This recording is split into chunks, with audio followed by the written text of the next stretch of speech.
జరుగుతున్నాయని ఎప్పుడో చెప్పాను నేను. అంతకంటే దారుణమైన పరిస్థితులు ఓర్వకల్లు మండలం కానీ ఎవరైతే లేఅవుట్లు వేశారో అవన్నీ ఫ్రాడే. విల్లాలు అన్ని కట్టారో ఫ్రాడ్. వీటన్నిటి మీద ఎంక్వైరీ జరగాల్సినటువంటి అవసరం ఉంది. వీళ్ళని వదిలిపెట్టకూడదు. పేదలకు లాక్కొని పేదలకు పంచాల్సినటువంటి అవసరం ఉంది. వీళ్ళందరి మీద క్రిమినల్ ప్రొసీడింగ్స్, క్రిమినల్ కేసులు పెట్టాలి. రికార్డ్స్ తారుమారు చేసిన తహసీల్దార్లను అందరినీ కూడా జైల్లో బారేయాలి.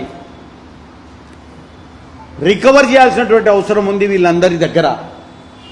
ఈ 2 జిల్లాల్లో జరిగిన ఫ్రాడు, ఏ రకంగా రిజిస్ట్రేషను చేశారో వాళ్ళ మీద, తహసీల్దార్ల మీద, రియల్ ఎస్టేట్ వ్యాపారం చేస్తున్న వాళ్ళ మీద, రాజకీయ నాయకుల మీద, అందరి మీద ఎంక్వైరీ చేయాల్సినటువంటి అవసరం ఉంది. రికవర్ చేయాలి. ఇవన్నీ కూడా రద్దు చేయాలి. అన్నీ బయటపడతాయి.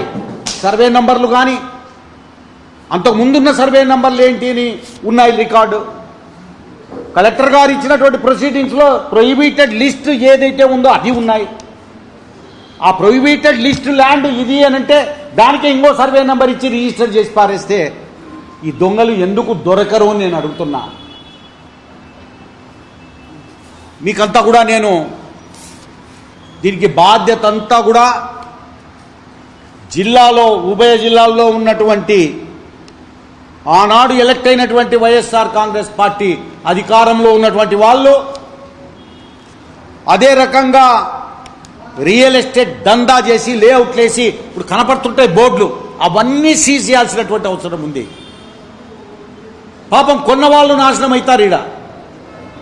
అదే కాకుండా బ్యాంకర్ గాడు ఇన్ని ఫ్రాడ్ ఉంటే వాడు బ్యాంకరు ఏమి తిని వీళ్ళకి ఇచ్చాడు లోన్స్, ఇంకా ఏ బ్యాంకులు ఇచ్చాయి వీళ్ళకో,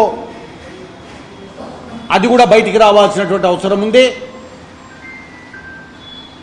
చంద్రబాబు నాయుడు గారు స్పెషల్గా కర్నూలు జిల్లాలో ఒక ఎంక్వైరీ టీంను ఏర్పాటు చేయాల్సినటువంటి అవసరం ఉంది. ఆ దిశలోనే మేము ప్రభుత్వానికి కూడా పంపించబోతున్నాం. ఈడున్నటువంటి రియల్ ఎస్టేట్ దందా చేసేవాళ్ళు ఒకరిద్దరు తప్ప అంతా దొంగ నా కొడుకులే. అంతా ₹1,00,000 కొని కొడుకులు 10 కోట్లకు 100 కోట్లకు ఈ రకంగా వ్యాపారం చేసిన నా కొడుకులే ఈడ కర్నూలు జిల్లాలో. ఈ రాజకీయ నాయకుల అండదండలతో, తహసీల్దార్ల యొక్క సహకారంతో సర్వనాశనం చేసి పెట్టారు ఉభయ జిల్లాలను, కర్నూలు, నంద్యాలను. దీని మీద ఎంక్వైరీ చేయాల్సినటువంటి అవసరం ఉంది. వాళ్ళ మీద చర్యలు తీసుకోవాలి. ఇవన్నీ కూడా రికవర్ చేయాలి. ఆ లోన్ ఇచ్చినటువంటి తప్పుడు సర్వే నంబర్లు వేసి రిజిస్టర్ చేసిన వాటికి లోన్లు ఇచ్చిన ఆ బ్యాంకర్లను కూడా బుక్ చేయాల్సినటువంటి అవసరం ఉంది. ఖచ్చితంగా ప్రభుత్వానికి తెలియజేస్తాం.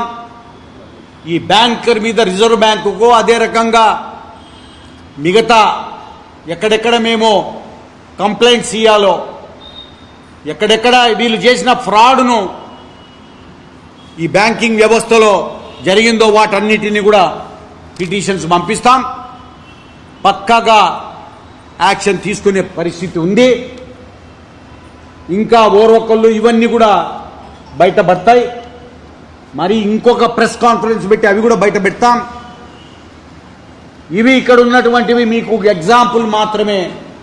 ఎట్లా వీళ్ళు ఏ స్టైల్లో చేస్తారు, ఎట్లా ఫ్రాడ్ చేస్తారు అనేది మీకు నేను ఈరోజు సర్వే నంబర్లతో పాటుగా మీకు చూపించాను నేను.